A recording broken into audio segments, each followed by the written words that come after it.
بمواقع النجوم وإنه لقسم لو تعلمون عظيم. السلام علیکم ورحمۃ اللہ وبرکاتہ. How are you students? کیا حال ہے آپ لوگوں کا؟ دوبارہ سے ہم پھر آن لائن کلاسز کی طرف آ رہے ہیں اور دوبارہ سے اس کو جوائن کر رہے ہیں. ابھی آپ 8 اسٹینڈرڈ سے 9 اسٹینڈرڈ کو آ گئے ہیں. ماشاء اللہ، اللہ آپ کو صحیح طریقے سے نوازے، صحیح علم سے نوازے، اور اس صورتحال میں جو نقصانات ہو رہے ہیں اس کی بھرپائی ہو سکے. آپ کو مزید محنت کی اور ایجوکیشن میں مزید توجہ کی ضرورت ہے.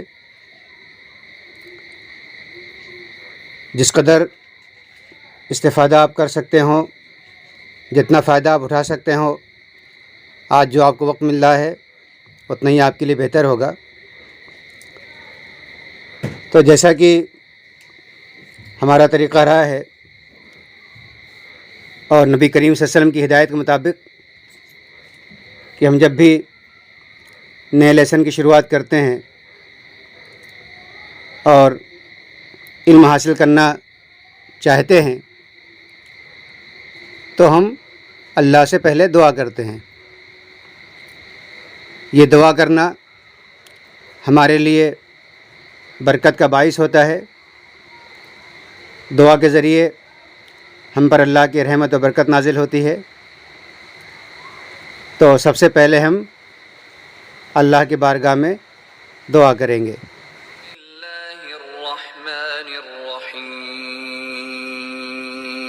رب زدني علما رب اشرح لي صدري ويسر لي أمري واحلل عقدة من لساني يفقه قولي. اللهم لا سهل إلا ما جعلته سهلا وأنت تجعل الحزن إذا شئت سهلا. اللهم لا سهل إلا ما جعلته سهلا وأنت تجعل الحزن إذا شئت سهلا. اپنے سلیبس کی طرف آتے ہیں. تو آپ کے سامنے جو بک موجود ہے یہ بک 9th اسٹینڈرڈ کی ہے. اس کا نام انڈرسٹینڈنگ اسلام ہے، بک نمبر 5. اس بک میں جو کچھ آپ کو پڑھنا ہے اس پر ایک نظر ڈال لیجئے تاکہ سلیبس کے شروع میں ہی ہمارا ذہن کلیئر رہے، واضح رہے کہ ہم کو کیا کیا پڑھنا ہے. تو first lesson is sanctity of mosque, یعنی مساجد کی حرمت، مساجد کی اہمیت اور حیثیت کے تعلق سے پہلا لیسن ہے. And lesson number 2 greatness of the Quran. Lesson number 3 rights of the Quran. Lesson number 4 عدل means justice. Lesson number 5 bribery یعنی رشوت. اور لیسن نمبر 6 حج اینڈ عمرہ part 1 lesson number 7 Hajj and عمرہ سیکنڈ پارٹ. لیسن نمبر 8 لہو الحدیث means Idol tell یعنی لغویات اور بری باتیں، ایسی باتیں جو مقصد سے غافل کر دیں. اینڈ نمبر 9 لیسن نمبر 9 تفسیر اینڈ مفسرین. اینڈ لیسن نمبر 10 احادیث اینڈ محدثین. انشاءاللہ یہ فرسٹ ٹرم میں آپ کے لیسنس رہیں گے. نام میں نے اس لیے کلیئر کر دیا شروع میں ہی تاکہ بہت ہی واضح طور پر ہم کو اپنی منزل مقصود کا پتہ ہو کہ ہم کو چلنا کہاں سے ہے اور جانا کہاں تک ہے. اور اس لحاظ سے ابھی سے ہی آپ اپنا محنت کا ذہن بنا لیں اور اللہ سے ساتھ ساتھ دعا کرتے رہیں کہ اللہ ہم کو علم نافع عطا کرے، فائدہ مند علم ہم کو دے، وہ علم جو ہمارے دنیا کو ہماری سنوار دے، وہ علم جو ہماری آخرت میں ہمارے کام آئے اور جو ہماری آخرت کو بھی سنوار دے. تو اب اس تفصیل کے بعد اب ہم پہلا لیسن شروع کرتے ہیں. تو کیا ہے لیسن کا نام؟ First lesson name is sanctity of mosque یعنی مساجد کی حرمت. اس لیسن میں ایک آیت رکھی گئی ہے، ایک آیت لکھی گئی ہے ترجمے کے ساتھ. یعنی اس لیسن میں ہم کو قرآن مجید کی ایک آیت جو مسجد کے تعلق سے ہے وہ ہم کو سمجھنی ہے. یہ لیسن اسٹڈینگ قرآنک ورسز کے عنوان سے ہے، یعنی قرآن مجید کا سمجھنا یا قرآن کا درس یا قرآن کے تعلق سے ہم کو قرآن کے ذریعے ہم کو کیا ہدایتیں ملتی ہیں یہ ہم کو سمجھنا ہے. تو سورہ بقرہ ورس نمبر 114 یہ آیت ہمارے لیسن کا حصہ ہے. تو سب سے پہلے اس آیت کو آپ ترجمے کے ساتھ سنیے. ومن أظلم ممن منع مساجد الله أن يذكر فيها اسمه وسعى في خرابها أولئك ما كان لهم أن يدخلوها إلا خائفين لهم في الدنيا خزي وَلَهُمْ فِي الْآخِرَةِ عَذَابٌ عَظِيمٌ. اور اس سے بڑھ کر ظالم کون جو اللہ کی مسجدوں میں اللہ کے نام کا ذکر کیے جانے کو منع کرے اور ان کی ویرانی کے لیے کوشش کرے.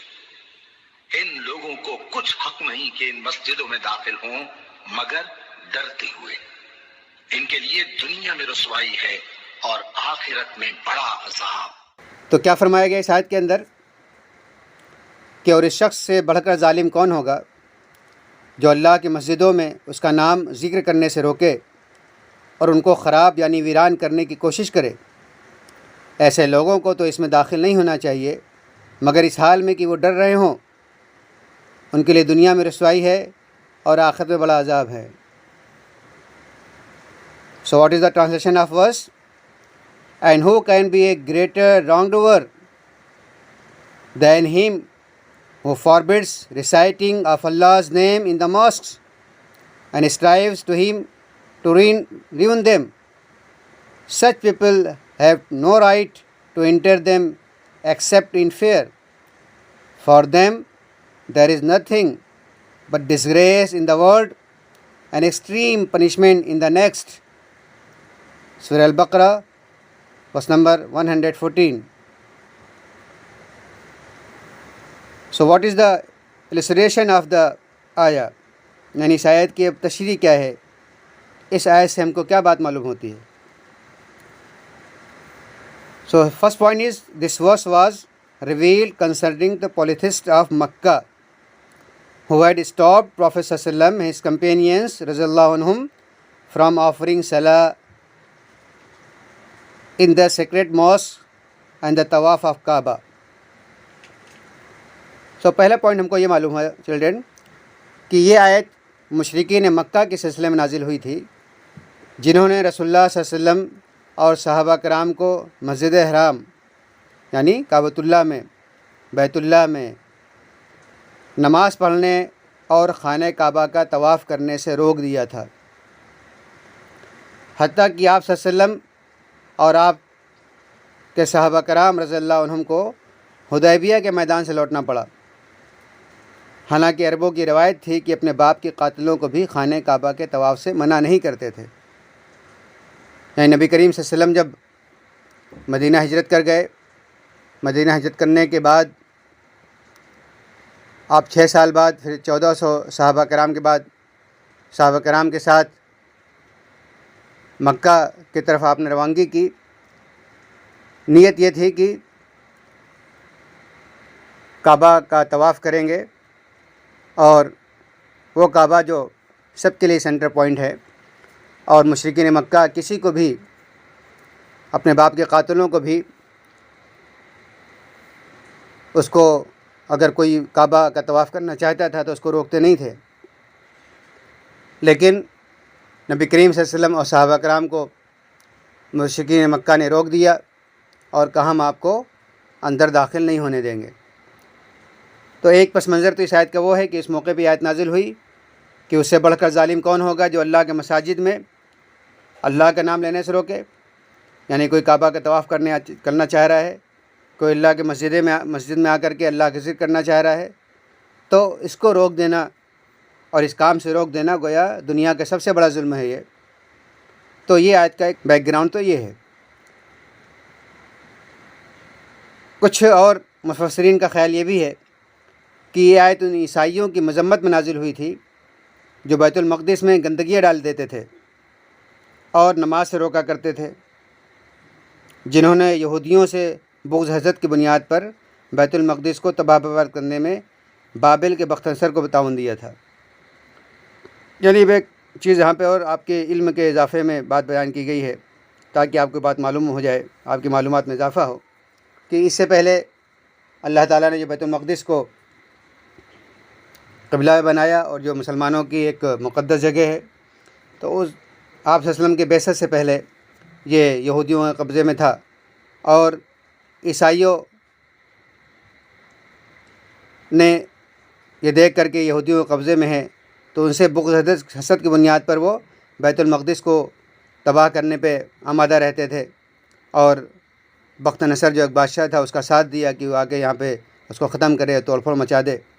یعنی گویا عیسائیوں نے اس بیت المقدس کو برباد کرنے میں دوسرے بادشاہ کا ساتھ دیا، محض دوسری قوم سے نفرت اور بغض کی بنیاد پر وہاں لا کے گندگی ڈال دیا کرتے تھے۔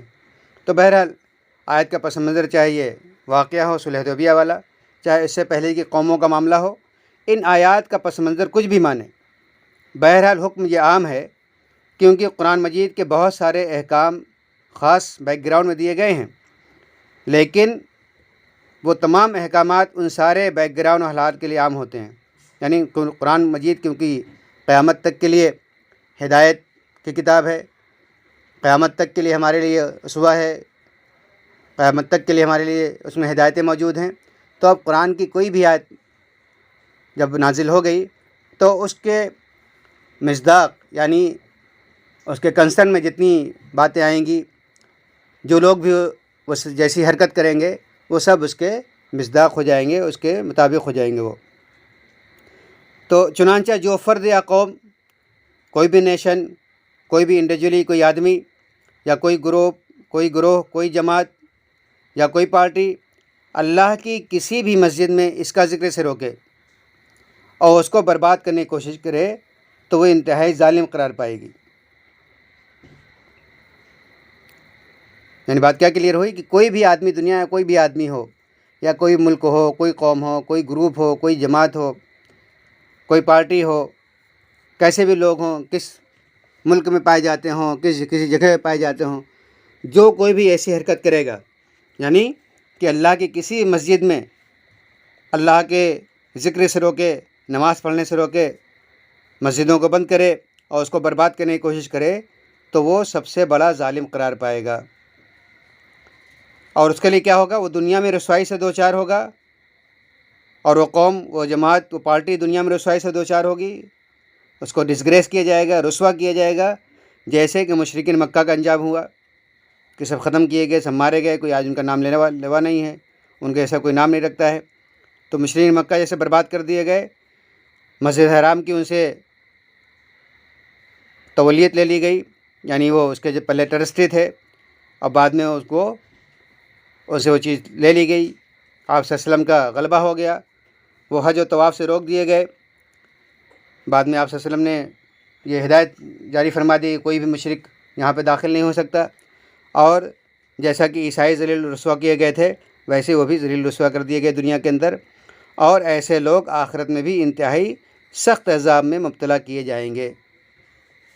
آخرت میں ان کو بھی بڑا دردناک عذاب دیا جائے گا۔ تو اب آتے ہیں، یہ تو ایک ایلسٹریشن ہو گیا، ایک بیک گراؤنڈ ہو گیا، ایک جنرل ایک بات آ گئی کہ شاید سے ہم کو کیا بات کلیئر ہو رہی ہے۔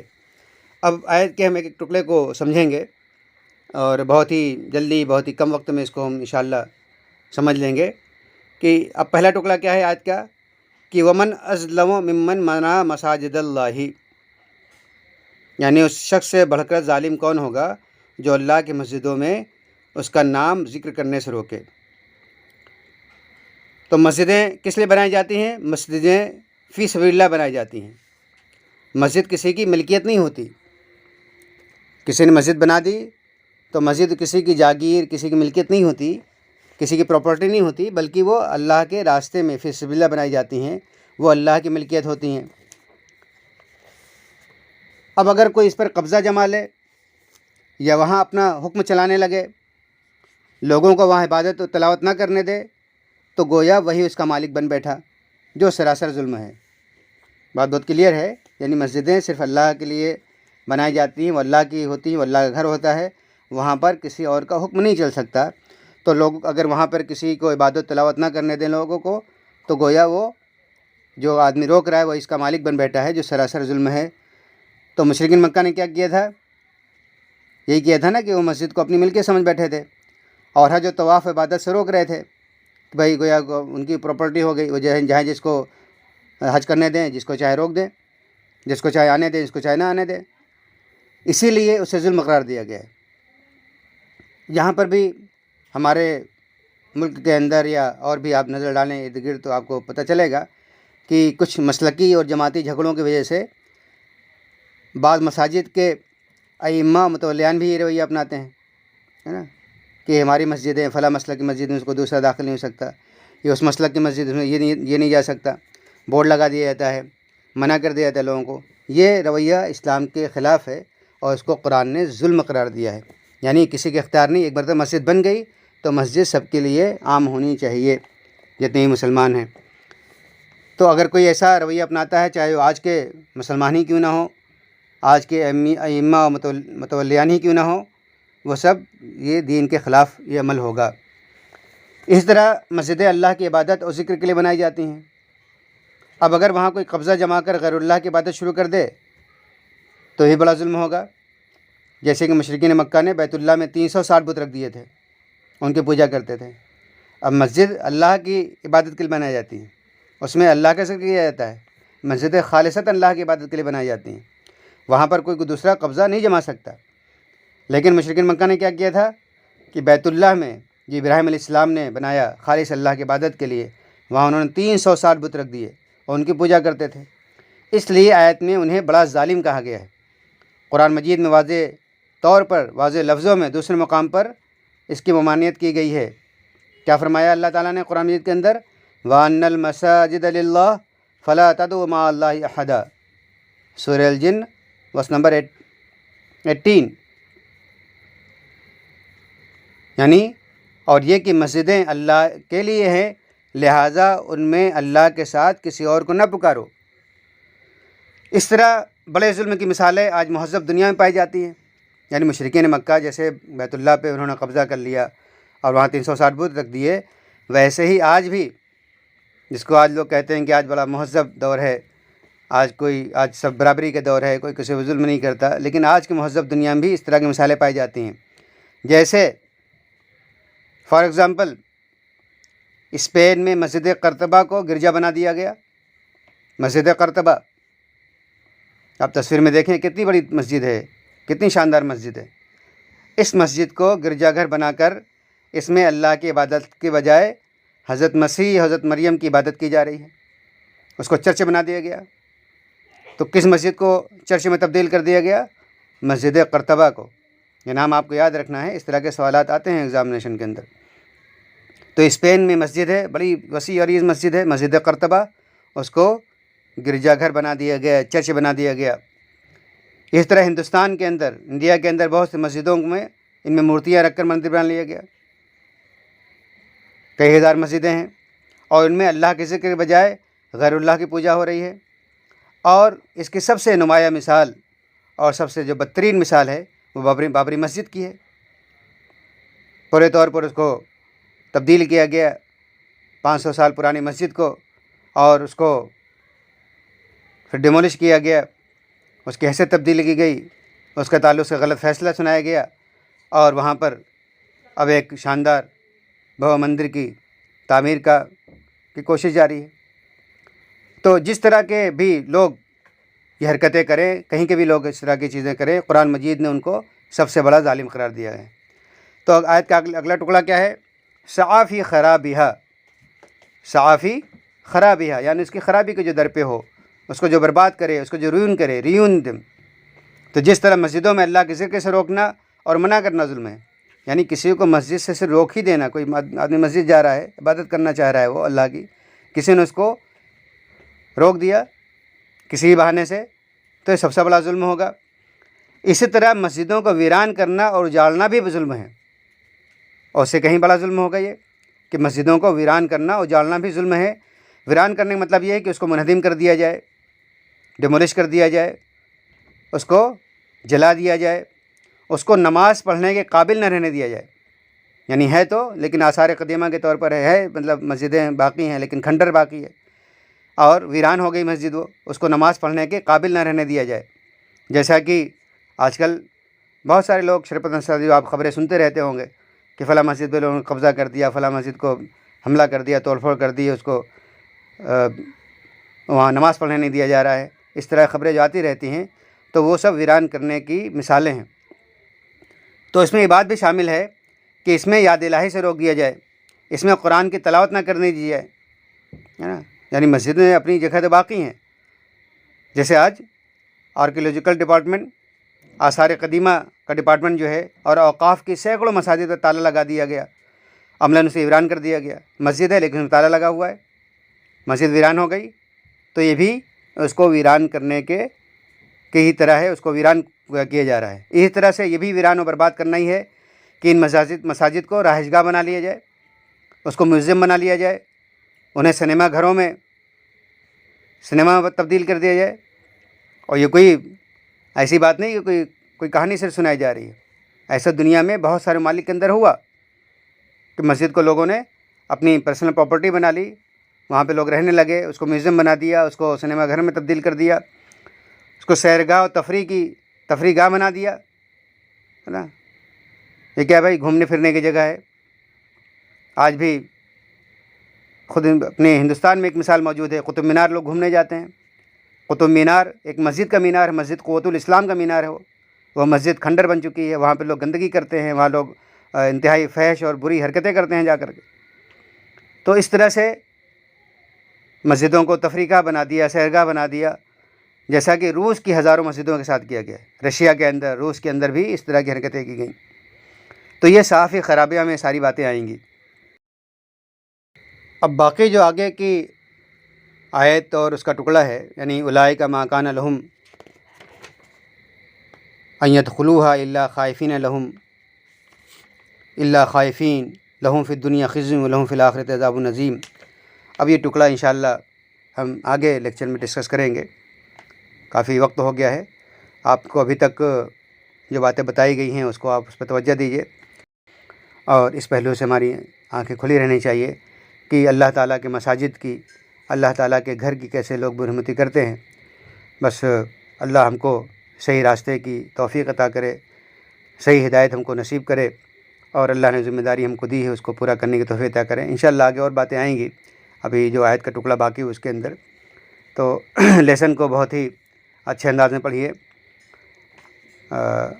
انشاءاللہ آگے ڈسکس ہم کریں گے.